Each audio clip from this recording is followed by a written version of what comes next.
দর্শক, কোরবানির হাট ও খামারের বিষয়ে সর্বশেষ পরিস্থিতি জানতে এখন আমরা সরাসরি যুক্ত হব আমাদের সহকর্মীদের সাথে।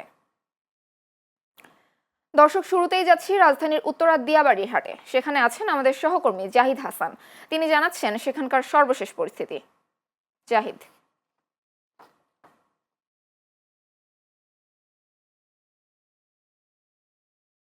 জান্নাত, ধন্যবাদ আপনাকে। ঈদুল আজহার বাকি মাত্র 7 দিন।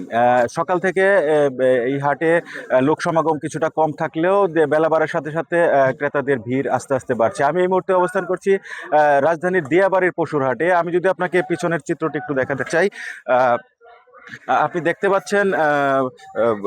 দেখতে পাচ্ছেন পশুদেরকে সারিবদ্ধভাবে সাজিয়ে রাখা হয়েছে বিক্রির জন্য। রাজধানীতে ঈদুল আজহাকে সামনে রেখে জমে উঠেছে কুরবানির পশুর হাট। রাজধানীর বিভিন্ন হাটে প্রতিদিনই বাড়ছে পশু আমদানি ও ক্রেতাদের ভিড়। দেশের বিভিন্ন জেলা থেকে ট্রাক ভর্তি গরু নিয়ে আসছে খামারিরা। এবার ছোট ও মাঝারি আকারের গরুর চাহিদা তুলনামূলক একটু বেশি। তবে ক্রেতাদের অভিযোগ, গত বছরের তুলনায় দাম কিছুটা বেশি চাচ্ছেন বিক্রেতারা। অন্যদিকে বিক্রেতারা বলছেন পরিবহন খরচ ও পশু খাদ্যের দাম বাড়ায় গত কয়েক বছরের তুলনায় এবারের পশুর দাম কিছুটা বেশি। জান্নাত, আমি আপনাকে আরেকটু জানিয়ে রাখি, রাজধানীতে এবার মোট 26টি অস্থায়ী পশুর হাট বসানোর সিদ্ধান্ত নিয়েছে 2 সিটি কর্পোরেশন। এর মধ্যে ঢাকা দক্ষিণে 13টি এবং উত্তরে 13টি হাট রয়েছে বলে আমি জানতে পেরেছি। আমি আইন শৃঙ্খলা বাহিনীর সাথে কথা বলেছি, তারা আমাকে জানিয়েছেন নিরাপত্তা বাড়ানোর জন্য বসানো হয়েছে সিসি ক্যামেরা, এবং সেই সাথে ক্রেতা এবং বিক্রেতারা যাতে কোনো রকম সমস্যার সম্মুখীন না হন সেই দিকে তারা সর্বোচ্চ খেয়াল রাখছেন। জান্নাত, এই ছিল আমার কাছে সর্বশেষ। ধন্যবাদ জাহিদ।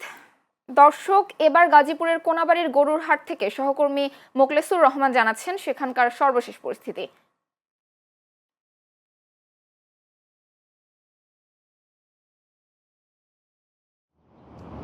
জান্নাত, ধন্যবাদ আপনাকে। আমি এই মুহূর্তে রয়েছি গাজীপুর সিটি কর্পোরেশনের কোনাবাড়ি বাইমাইল ব্রিজ সংলগ্ন যে পশুর হাটটি রয়েছে সেই পশুর হাটে কিন্তু আমি এই মুহূর্তে অবস্থান করছি। আপনি জানেন যে আগামী 28শে মে মুসলিম উম্মার সবচেয়ে ধর্মীয় যে উৎসবটি রয়েছে সেটি পবিত্র ঈদুল আজহা এবং কুরবানি, যাকে কুরবানি ঈদ বলা হয়, সেই ঈদকে সামনে রেখে কিন্তু গাজীপুর জেলা এবং মহানগরে প্রায় 109টি স্থায়ী এবং অস্থায়ী পশুর হাট কিন্তু অনুমোদন দিয়েছে কর্তৃপক্ষ। এবং সেসব পশুর হাটের কাজ কিন্তু প্রস্তুতির কাজ কিন্তু চলছে একদম পুরোদমে। আপনাকে আরেকটি বিষয় জানিয়ে রাখি, এবার কিন্তু গাজীপুর জেলা এবং গাজীপুর মহানগরের মধ্যে কিন্তু প্রায় লক্ষাধিক গরু প্রস্তুত করা হয়েছে। এই ছিল গাজীপুর কোনাবাড়ি থেকে সর্বশেষ তথ্য। জান্নাত। ধন্যবাদ মোকলেস। দর্শক, এবার রাজবাড়ির গরুর খামার থেকে সর্বশেষ জানাচ্ছেন সহকর্মী শাহিন রেজা।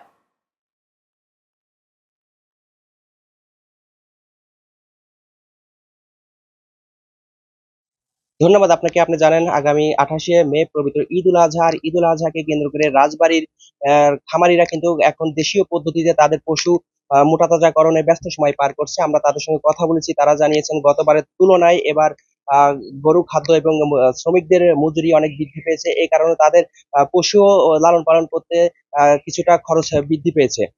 তারা কিন্তু আশঙ্কার মধ্যে রয়েছে, যদি শেষ মুহূর্তে ইন্ডিয়ান গরু বাজারে আমদানি হয় তাহলে দেশীয় পশুর দাম অনেক কমে যাওয়ার সম্ভাবনা রয়েছে। এক্ষেত্রে খামারিরা কিন্তু অনেক ক্ষতিগ্রস্ত হবে। আরেকটি বিষয় আমি আপনাদেরকে জানিয়ে দিতে চাই, রাজবাড়িতে এবার 8,800 খামারে প্রায় 70,000 পশু কিন্তু কুরবানির জন্য প্রস্তুত রয়েছে। জেলায় চাহিদা রয়েছে 55,000, আর বাকি যে 15,000 রয়েছে সেই 15,000 ঢাকা এবং চিটাগং সহ দেশের বিভিন্ন জেলায় সরবরাহ করা হবে। রাজবাড়ী থেকে এই ছিল আমার কাছে খামারিদের সর্বশেষ সংবাদ। জান্নাত। ধন্যবাদ শাহিন।